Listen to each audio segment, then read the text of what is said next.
Hello friends, आइए हम एक और टॉपिक को देखते हैं जहां से हर बार एग्जाम्स पे क्वेश्चन आते हैं। तो आइए समझते हैं। जैसे हम पिछले क्लास में जो आपको पढ़ाए थे वो क्या था। जैसे फर्स्ट ऑफ ऑल क्या था, खोज का सिद्धांत के बारे में बताया था। जिन्होंने देने का काम कौन क्या था, स्लाइडेन और स्वान दोनों भाई थे और दोनों एक महान वैज्ञानिक थे जिन्होंने खोज के सिद्धांत को प्रतिपादित किया था और दिया था। तो खोज का सिद्धांत को हमने देख लिया था। अब बात करते हैं हम किसका। जैसे देखिए, तो आइए हम समझते हैं कैसे वो क्या था। कोशिका सिद्धांत के बाद अब आता है, कोशिका को हमने कितना दो पार्ट में विभाजित किया था। जो पहला पार्ट क्या था, यूकैरियोटिक था, दूसरा क्या था, प्रोकैरियोटिक। मतलब प्रोकैरियोटिक और यूकैरियोटिक। तो आज हम देखेंगे प्रोकैरियोटिक क्या होते हैं और यूकैरियोटिक क्या होते हैं। तो आइए हम सबसे पहले समझते हैं प्रोकैरियोटिक। प्रोकैरियोटिक क्या होता है, तो आइए देखते हैं। कहता है प्रोकैरियोटिक क्या है, कहता है इन कोशिकाओं में हिस्टोन क्या है, तो एक तरह का प्रोटीन का नाम है। किसका नाम है, प्रोटीन का नाम है। तो कहता है इन कोशिकाओं में, मतलब प्रोकैरियोटिक का जो कोशिका होगा तो इसमें क्या होता है, हिस्टोन प्रोटीन नहीं होता है। कौन सा प्रोटीन है, याद रखेंगे, हिस्टोन प्रोटीन क्या है, हिस्टोन प्रोटीन है। ये प्रोकैरियोटिक में क्या होता है, नहीं होता। अब कहता है जब ये हिस्टोन प्रोटीन नहीं होता है तो क्या कहता है, जिसके कारण क्रोमैटिन नहीं बन पाता है।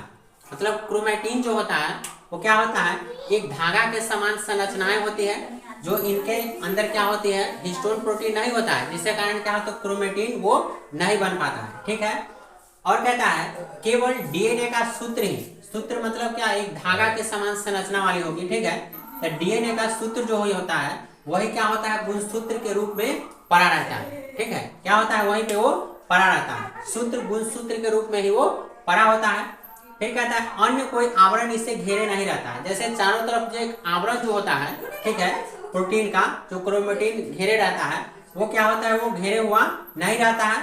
फिर कहता है अतः केंद्रक नाम की कोई विकसित कोशिकांग इसमें नहीं होता है। जब वो नहीं होगा तो क्या होगा, केंद्रक उसमें नहीं होगा। ठीक है, केंद्रक उसमें क्या होगा, नहीं होता है। फिर कहता है जीवाणु एवं नील हरित शैवालों में ऐसे ही कोशिकाएं होती हैं। तो जैसे ये उदाहरण है। ठीक है। तो ये प्रोकैरियोटिक जो होती है, प्रोकैरियोटिक कोशिका, ठीक है, वो किसमें, जीवाणुओं एवं नील हरित शैवाल में ऐसे ही कोशिकाएं वो पाई जाती हैं। तो ये क्या हुआ, प्रोकैरियोटिक को हमने देख लिया। अब बात करते हैं यूकैरियोटिक के बारे में। किसके बारे में बात करते हैं, यूकैरियोटिक के बारे में। तो समझिएगा।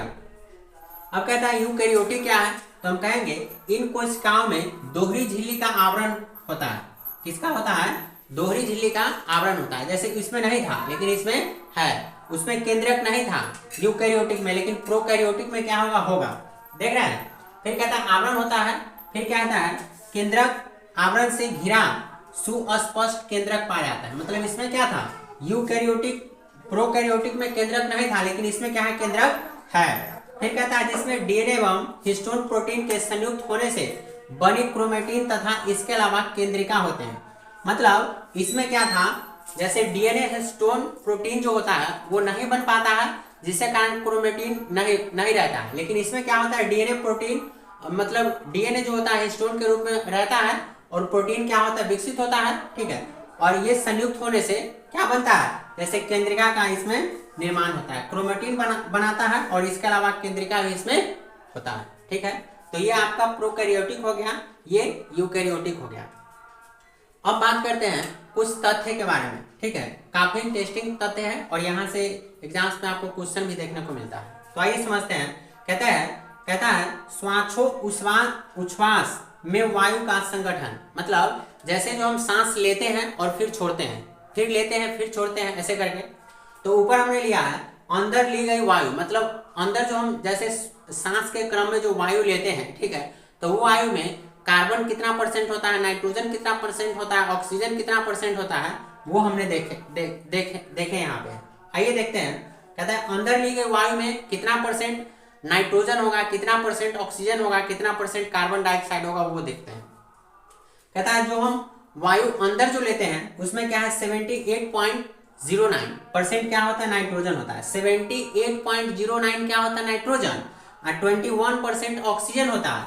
फिर कार्बन डाइऑक्साइड जो होता है 0.03% होता है, मतलब अंदर ली गई वायु में, हवा में कितना कितना होता है, तो नाइट्रोजन 78.09%, ऑक्सीजन 21% होता है, कार्बन डाइऑक्साइड 0.03% होता है।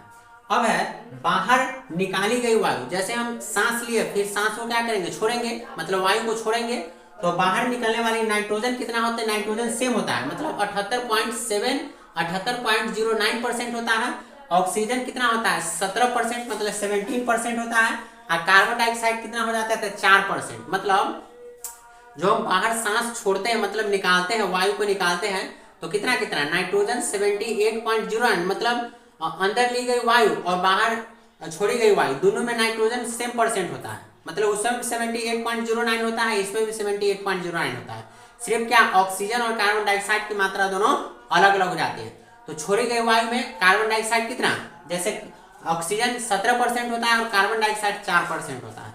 तो ये समझ में आया होगा। एक बार मैं फिर से रिपीट कर देता हूँ, ठीक है। और मतलब वायु जो लेते हैं और छोड़ते हैं, तो नाइट्रोजन का परसेंटेज होता है दोनों में सेम होता है, मतलब क्या 78.09% होता है दोनों में। जैसे हम अंदर लिए वायु को, ठीक है, उसमें 21% ऑक्सीजन होता है, कार्बन डाइऑक्साइड कितना 0.03% होता है।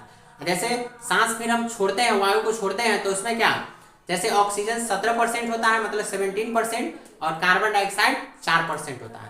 तो ये कुछ बेसिक तथ्य थे, उम्मीद करते हैं आपको ये समझ में आए होंगे। अगर समझ में आ रहा है तो दोस्तों के साथ शेयर भी करें और चैनल को सब्सक्राइब करें, ताकि ऐसे ही वीडियोज आपको लगातार मिलते रहें। चलिए, थैंक यू।